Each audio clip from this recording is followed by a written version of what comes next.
حضرت امام حسین تشریف لائے، بچوں سمیت آئے۔ حور بن یزید ایک شخص تھا، حور بن یزید، حور بچے ساتھ ہو، صحرا کا علاقہ ہو، تپتی ہوئی ریت ہو، اتنے کٹھن اور سخت حالات، چاروں جانب موت ہی موت، دور دور تک اپنوں کا نام و نشان کوئی نہیں، اور اکیلے فیصلہ کرنے والے امام حسین، باقی سارے بچے ہیں یا عورتیں، سارے بڑے اکیلے۔ 19 لوگوں کو ایک بار میں حضرت ایسے ہی تماشا بنا دیا ہے۔ مظلوم تھے وہ تو رو رہے تھے، ہر مقرر یہ کہہ رہا ہے کہ وہ تو بار بار کہہ ابا پانی مل جائے، پانی آ جائے، ترس گئے۔ خدا کا خوف کرو، یہ دلیر لوگ تھے، ان کی باتیں آج بھی پڑھ کے دلیری پیدا ہوتی ہے، دلیری پیدا ہوتی ہے، دلیری۔ دوسرے پہ مشکیزہ، وہ بھی کٹا۔ دیکھ لو میں پس منظر پہ ہوں ابھی تک، میں بتا رہا ہوں کہ جہاد کس کے خلاف تھا؟ ظالم حکمران کے خلاف، ظالم کافر کے خلاف نہیں، مشرک کے خلاف نہیں۔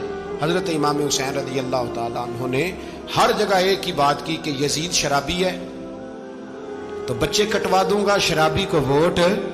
یہ ایک نہیں، ہر کتاب میں یہی لکھا، ہر کتاب میں، اور ہر مسلک کی کتاب۔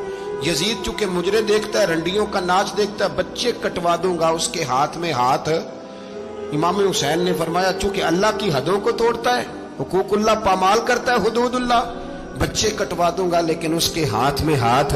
سارا دن خود مجرا دیکھنا اور 10 محرم کو 2 دیگیں پکا کے حسینی بن جانا، سارا سال خود گند مند کرنا، شرابیوں کے ساتھ رہنا، اور 10 محرم کو 2 آنسو بہا کے یاد رکھنا۔ میں ہمیشہ کہتا ہوں، پھر کہہ رہا ہوں، جس کے موبائل میں گندے گانے ہیں، گند دیکھتا ہے، شرابی کبابی کا سپورٹر ہے، ووٹر ہے، یا مجرے دیکھتا ہے، آتا جاتا ہے، وہ یاد رکھے قیامت میں امام حسین کا ہاتھ ہوگا، اس کا گریبان ہوگا۔ ہم سے نہ رقم ہوں گے قصیدے یزید کے، ہم لوگ تو حسین کے سیرت نگار۔ حضرت عبدہ، لیکن جو بندہ نبی پاک کی ماں کو دوزخی کہے، حضور کے باپ کو جہنمی کہے، یزید کو امیر المومنین کہے، اس کے ساتھ اتفاق رائے کر لیا جائے، یہ مذہب ہماری سمجھ میں نہیں آتا، بالکل نہیں آتا، قطعاً نہیں ہماری سمجھ میں آتا۔ کیسے اتحاد کر لیا جائے؟ یہاں تو میرے بھائی جو ہمارے ابا کا مخالف ہو، اس سے اتحاد نہیں ہوتا، اور جو نبی پاک کے والد کو دوزخی کہے، اس سے اتحاد ہو جائے۔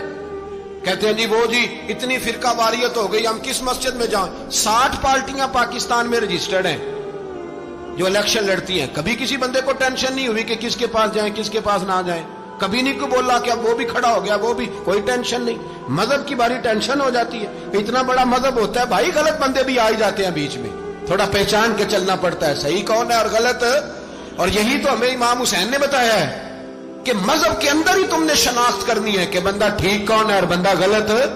یہی تو کربلا ہے، یہی تو امام حسین نے بتایا، کفر اسلام نہیں، حق اور باطل۔ تو سمجھیے ہے، درس یہ ہے، پیغام یہ ہے، پیغام یہ ہے، یاد رکھو موت تیزی سے آ رہی ہے، ہمارے ساتھ والے دائیں بائیں والے سب چلے گئے، اسی طرح نمبر لگے گا، ایک دن اعلان ہوگا۔ ضمیر کے قیدی بن کے زندگی نہ گزارو، بالکل نہ گزارو، یہ تھوڑی سی زندگی ہے، دنیا سجن المومن۔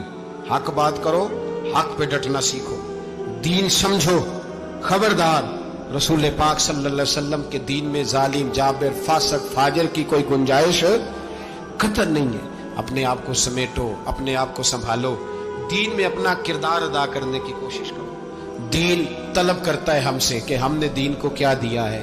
امام حسین نے سارا گھرانہ دین کے لیے دے دیا۔ ہمارا جو بچہ کسی کام کا نہیں رہتا اسے مدرسے داخل کراتے ہیں۔ ہم نے دین اتنا کمزور کر دیا ہے کہ عالم اگر شور نہ کریں، عالم اگر شور نہ کرے، زور نہ کرے، گھٹن والا ماحول ہو گیا، مذہب کی پوزیشن کمزور کر دی۔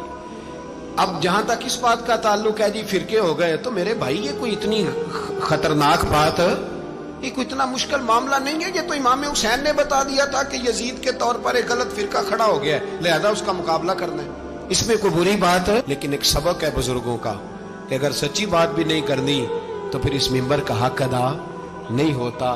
جو سچ بولے وہ حسینی ہے، جو ظالم کے سامنے کھڑا ہو جائے وہ حسینی ہے، جو مصلحت کوش ہو، جو کہے ٹائم نہیں، گراؤنڈ ریالٹی نہیں، حالات نہیں، طبیعت نہیں، موقع نہیں، تو ابھی امام حسین کے پیغام کو نہیں سمجھ